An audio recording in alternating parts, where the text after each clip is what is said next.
Halo teman-teman, kembali lagi bersama saya Abira di channel YouTube Belajar Arsitektur. Siapa nih yang udah pernah ke Kota Lama Semarang? Kalau teman-teman main ke Semarang, wajib banget ke sini ya. Kenapa? Karena di kawasan ini teman-teman bakal nemuin banyak spot foto menarik.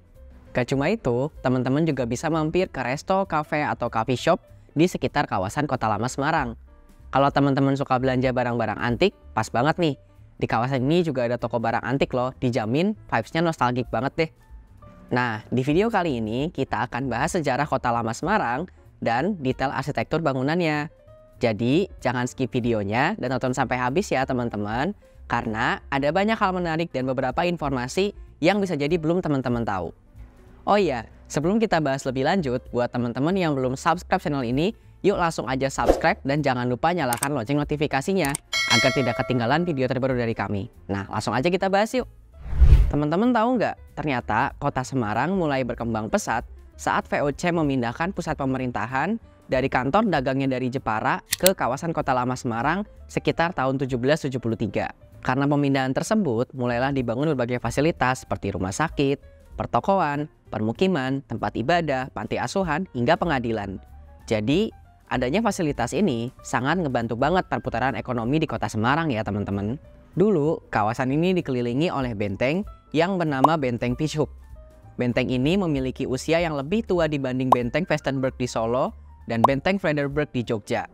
Menurut sejarah, benteng ini sudah tergambar dalam peta Belanda tahun 1695. Berdasarkan informasi dari YouTube Badan Riset Inovasi Nasional, Kantor Arkeologi Daerah Jogja, keberadaan benteng di Kota Lama Semarang ada kaitannya dengan Sunan Amangkurat II dan VOC loh.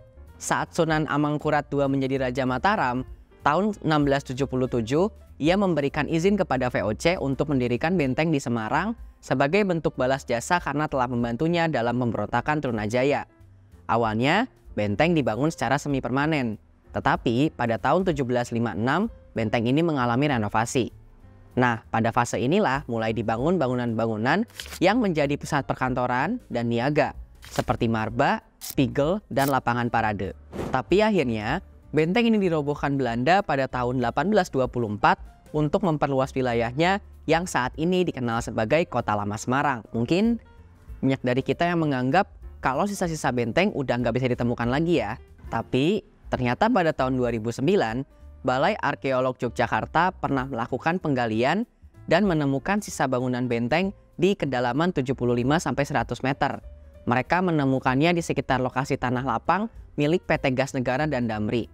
Setelah membahas sejarah Kota Lama Semarang, sekarang kita akan membahas tentang detail arsitektur di kawasan Kota Lama Semarang. Memasuki kawasan Kota Lama Semarang, kita akan disuguhkan arsitektur yang unik bergaya Indisch, di mana ada perpaduan antara gaya gotik, barok, dan art deco. Style ini semakin menarik karena dikombinasikan dengan arsitektur tropis Jawa joglo dengan halaman yang luas dan serba terbuka. Lengkap dengan furnitur bergaya hibrida, Chinese, Belanda, dan juga Jawa. Wah, perpaduan budaya yang epic banget ya teman-teman. Kalau teman-teman udah pernah kesini, pasti teman-teman gak asing sama detail bangunan di kawasan Kota Lama Semarang yang identik dengan ornamen khas gaya Eropa. Seperti penggunaan jendela dan pintu yang besar, kaca berwarna-warni, dan juga bentuk atap yang unik. Penggunaan jendela yang besar di bangunan tua khas Belanda dapat memberikan kesejukan pada ruangan meski tidak menggunakan AC loh. Kalau dipikir-pikir, ternyata orang zaman dulu udah memikirkan dengan baik ventilasi dan pencahayaan alami ya. Keren banget nih teman-teman. Jujur, aku bangga dan bersyukur banget sih, soalnya sampai sekarang kita masih bisa lihat langsung bangunan yang bersejarah secara dekat dan yang paling penting, gratis. Hehe.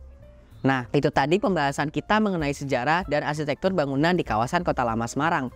Semoga informasi yang aku share kali ini bisa bermanfaat buat teman-teman ya. Terima kasih telah menonton video kali ini. Kalau teman-teman punya ide untuk kita bahas di video berikutnya, silahkan tinggalkan di kolom komentar ya. Ikuti terus video terbaru dari kami untuk mendapatkan berbagai info menarik lainnya seputar arsitektur. Sampai bertemu di video selanjutnya, dadah!